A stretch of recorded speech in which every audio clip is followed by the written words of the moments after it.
தயிர் சேமியா செய்கிறதுக்கு சேமியா எடுத்து வச்சுருக்கிறேன். சேமியா வேகிறதுக்கு ஒரு சட்டியில் ஒலை ஊற்றி வச்சுருக்கேன். ஒலை கொதிக்கட்டும். ஒலை கொதிக்குது. உப்பு சேர்த்துக்கரலாம். கொஞ்சம் கொஞ்சமாக சேமியாவை சேர்த்துக்கரலாம்.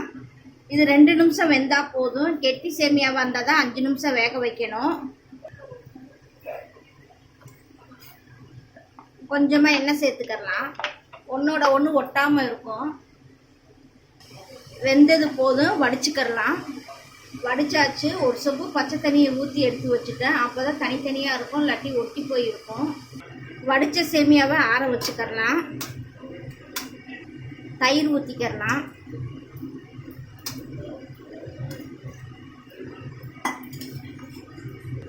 கொஞ்சம் பால் சேர்த்துக்கரலாம்.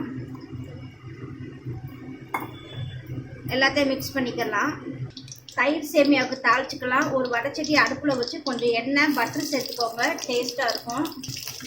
கடுகு, கொஞ்சம் உளுந்து, கடலைப்பருப்பு, 1 டீஸ்பூன் ஜீரகம், கொஞ்சமாக பெருங்காயத்தூள், கொஞ்சம் பச்சை மிளகாய், வரமிளகாய், இஞ்சி, கருவேப்பிலை, முந்திரி, திராட்சை விருப்பமுன்னா சேர்த்துக்கோங்க. எல்லாத்தையும் நல்லா மிக்ஸ் பண்ணிக்கோங்க. தாளிச்சதை சேமியாவில் சேர்த்துடலாம். சேர்த்துட்டு நல்லா மிக்ஸ் பண்ணிக்கலாம்.